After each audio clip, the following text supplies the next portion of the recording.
ஹல்லேலூயா. கர்த்தரும் உலக இரட்சகருமான இயேசு கிறிஸ்துவின் நாமத்தினாலே உங்களை யாவரையும் வாழ்த்தி வரவேற்கிறேன். பிரியமானவர்களே, சௌக்கியமாக இருக்கிறீங்களா? இந்த நாளிலேயும் கூட நாம் ஒருவரை சந்தித்துக் கொள்ளும்படியாக தேவன் நமக்கு கிருபை செய்திருக்கிறார். கிருபை செய்த தேவனுக்கு கோடி நன்றி செலுத்துகிறேன். நீங்களும் நன்றி செலுத்துங்க. பிரியமானவர்களே, சங்கீதங்களின் புஸ்தகம் 73வது சங்கீதத்திலே கடைசி வசனம் 28வது வசனம், எனக்கோ தேவனை அண்டிக் கொண்டு இருப்பதே நலம், நான் உமது கிரியைகளெல்லாம் சொல்லி வரும்படி கர்த்தராகிய ஆண்டவர் மேல் என் நம்பிக்கையை வைத்திருக்கிறேன்.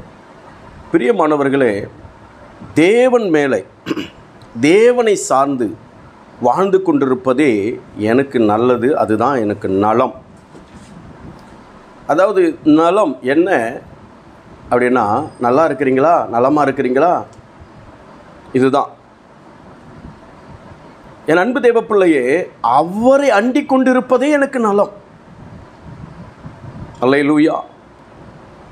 இன்றைக்கு நம்முடைய வாழ்க்கையில் எது நலமாக இருக்கும், எது ஆரோக்கியமாக இருக்கும், எது நமக்கு பலனாக இருக்கும், எது நமக்கு சௌக்கியமாக இருக்கும் என்று சொன்னால், தேவனை அண்டிக் கொண்டிருப்பதும், என் அன்பு தேவ பிள்ளையே, அடுத்தது அவருடைய கிரியைகளையெல்லாம் சொல்லும்படியாக அவர் மேல் நம்பிக்கையாக இருப்பதுமே நமக்கு நலமாக இருக்கும்.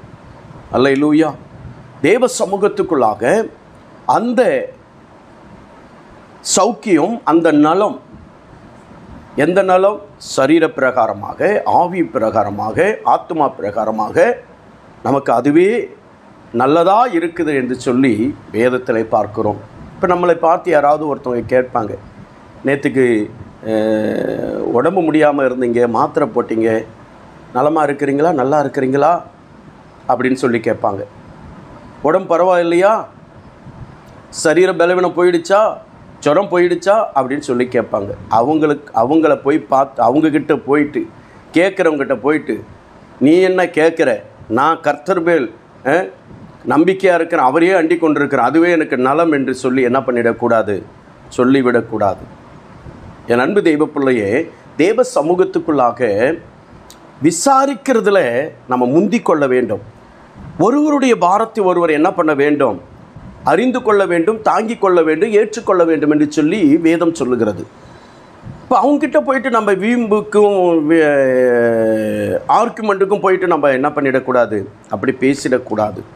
இது ஒரு தனிப்பட்ட வாழ்க்கையில், ஒரு ஆவிக்குரிய வாழ்க்கையில், ஏன் இந்த உலக பிரகாரமான வாழ்க்கையில கூட தேவ சமூகத்துக்குள்ளாக நாம் அவர் பேரில் அவரோடு கூட அண்டிக் கொண்டிருக்கவும், அவரோடு கூட இணைந்திருக்கவும், அவர் மேல் நம்பிக்கையும் இருக்கும்படியாக நாம் பேசுகிற ஒரு விசுவாசமான ஒரு வார்த்தை. அதுக்கு முந்தின வசங்களில் பார்ப்போமானால், பரலோகில் உம்மை விட்டால் எனக்கு யாரும் இல்லை, இந்த பூலோகத்திலே உம்மை தவிர வேறு விருப்பமும் இல்லை என்று சொல்லுகிறார். ஒரு தனிப்பட்ட மனுஷனுடைய ஆவிக்குரிய வாழ்க்கை. என் அன்பு தெய்வ பிள்ளையே, இது நல்லது, இது நல்லது. அதுக்காக மனிதர்களை, ஜனங்களை என்ன பண்ணிடக்கூடாது, தூர தள்ளிவிடக்கூடாது. விசாரிக்க வருகிறவர்களை நம்ம என்ன பண்ணிடக்கூடாது, புறம்பாய் தள்ளிவிடக்கூடாது. சிலருடைய வாழ்க்கையெல்லாம் அப்படி தான். நான் ஆச்சு, என் ஆண்டவராச்சு, என் கர்த்தராச்சு, நீங்கள் என்ன விசாரிக்கிறீங்க, நீங்கள் என்ன கேட்குறீங்க, கர்த்தர் எனக்கு நலமானதை தருவார். நல்லது, நல்லது. என் அன்பு தெய்வ பிள்ளையே, ஒரு சண்டைக்காரியோடு கூட வாழ்கிறதை பார்க்கலாம், ஒரு வீட்டின் மூலையில் இருப்பது நலம் என்று சொல்லப்படுகிறது. எது? வீட்டின் மூலையில் இருப்பது நலம் என்று சொல்லப்படுகிறது. ஏன் அவள் ஏற்றுக்கொள்ள மாட்டா? ஜனங்களை சண்டை போட்டுக்கிட்டே இருக்கிறா.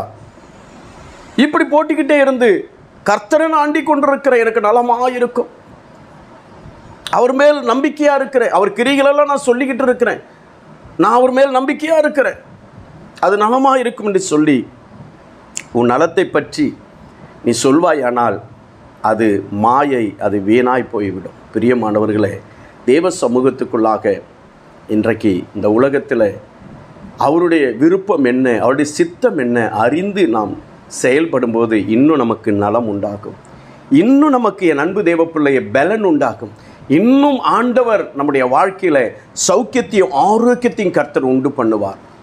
அல்லேலூயா. சிலருடைய சரீரங்களில் வியாதிகள் வந்துக்கிட்டே இருக்கும், வியாதி மேல் வியாதி வந்துக்கிட்டே இருக்கும், அடி மேலே அடி விழுந்துக்கிட்டே இருக்கும். ஏன் தெரியுமா? என் அன்பு தேவ பிள்ளையே, யாரோ ஒருவருடைய வயிற்றெரிச்சல், யாரோ ஒருவர் பேசின அவங்க நல்லதை நினச்சி தான் நம்மக்கிட்ட பேசியிருப்பாங்க. அவங்கள நம்ம விரோதிக்கிறோம் பார்த்தியா, அந்த காரியங்கள் ஆண்டவருக்கே பொறுக்காது. என் அன்பு தேவ பிள்ளை, இப்படி பல காரியத்திலே நாம் இருக்கிறபடியினாலே நமக்குள்ளாக வந்த வியாதி கூட சுகமாகாமல், நலமில்லாமல் நம்முடைய சரீரம் கெட்டு போய் விடுகிறது. பிரியமானவர்களே, தேவ சமூகத்துக்குள்ளாக நலம் விசாரிக்கிற இடத்துல நலம் விசாரிப்போம். ஆண்டவர் என்ன சொன்னார்? ஒரு திருமண வீட்டுக்கு, கல்யாண வீட்டுக்கு போவதை பார்க்கிறோம், துக்க வீட்டுக்கு போவது நலம் என்று சொல்லுகிறார், நல்லது என்று சொல்லுகிறார். எவ்வளோ ஒரு ஆறுதல் தேவைப்படுகிறது ஒரு மனுஷனுக்கு. ஆனால் அந்த ஆறுதல் கூட இல்லாதபடிக்கு சண்டை போட்டு, பிரச்சனையை பண்ணி, மூர்க்கத்தை பண்ணி, என்னென்னலாம் பேச முடியுமோ அதெல்லாம் பேசி இருதயத்தை உடைச்சி கிழிச்சு அதன் பிறகு தைக்கும் பொழுது, என் அன்பு தேவப்பிள்ளை, கிழிச்சது தான், தச்சது அந்த அடையாளம் கண்டிப்பாக தெரியும். ஆனால் ஒன்று, அன்பு சகலத்தையும் தாங்கும். அன்பு சகலத்தையும் தாங்கும். நீ அந்த அன்புக்குள்ளாக இருக்கும் பொழுது நிச்சயமாகவே அவரை அண்டிக் கொண்டிருக்கிறதிலும், அவர் மேல் நம்பிக்கையாக இருக்கிறதிலும் நீ எப்பவும் நலமாய் இருப்பாய். தேவ சமூகத்துக்குள்ளாய் என் அன்பு தேவ பிள்ளையே, விட்டு கொடுக்கிறவன் என்னைக்கும் கெட்டு போகவே மாட்டான். தேவ சமூகத்துக்குள்ளாக முப்பரி நூல் சீக்கிரம் அறாது என்று சொல்லப்படுகிறது. காரணம் என்ன? அது தனிமையாக இல்லை, 3 ஒன்றாக ஒன்று பின்னப்பட்டிருக்கும். அது என்றைக்கும் ஸ்ட்ராங்காக இருக்கும், அது நலமாக இருக்கும். நம் தனியாக இருந்தால் ஒன்றுமே நம்ம என்ன பண்ண முடியாது. என் அன்பு தேவ பிள்ளையே, அடுத்த காரியத்துக்குள்ளாக, நலமான காரியத்துக்குள்ளாக போகவும் முடியாது. ஸோ தெய்வ சமூகத்துக்குள்ளாக ஆண்டவர் மேலே நீ நம்பிக்கையாக இருப்பது, அவரை சார்ந்து அண்டிக் கொண்டிருப்பது நல்லது தான்.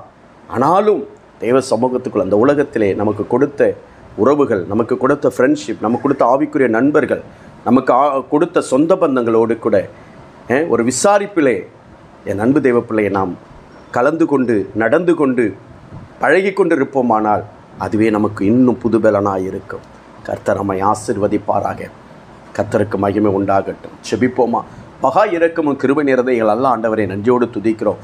சிலருடைய வாழ்க்கை, கர்த்தரை நான் நம்பிக்கொண்டிருக்கிறேன், அவரை அண்டிக் கொண்டிருக்கிறேன், நலமாக இருக்கிறேன்னு சொல்லிட்டு ஆண்டவரே உலக பிரகாரமாய் ஆண்டவரை எல்லாரையும் அவாய்ட் பண்ணிடுறாங்க, எல்லா மக்களையும் வெறுத்து விடுகிறார்கள். அவர் மேலே நான் நம்பிக்கையாக இருக்கிறேன்னு சொல்லி ஆண்டவரே எல்லாரையும், ஆண்டவரே நல்லவர்கள் யார் கெட்டவர்கள் யார் என்று சொல்லி கூட தெரியாமல் வெறுத்து தள்ளிவிடுகிறார்கள். ஆண்டவரே, இன்னும் சிலர் ஆண்டவரே கெட்ட மக்களோடு கூட கூடிக்கொண்டு உம்மை அண்டிக் கொள்ளாமல், உண்மையில நம்பிக்கை இல்லாமல், உம்மை சார்ந்திருக்கிற மக்களோடு கூட உறவு இல்லாமல், கெட்ட சிநேகித்தோடு கூட ஆண்டவரை இணைந்து கொண்டு அவர்கள் ஆண்டவரே நான் நல்லா இருக்கிறேன், இப்போதான் நல்லா இருக்கிறேன்னு சொல்லி ஆண்டவரே இன்றைக்கு வாழ்ந்து கொண்டிருக்கிற இந்த வாழ்க்கை, ஆண்டவரே எது நல்லது எது கெட்டது என்பதை கர்த்தர் அவர்களுக்கு விளங்க பண்ணும்படியாக ஜெபிக்கிறேன். உடைய கிருபை கூட இருக்கட்டும் ஆண்டவரே.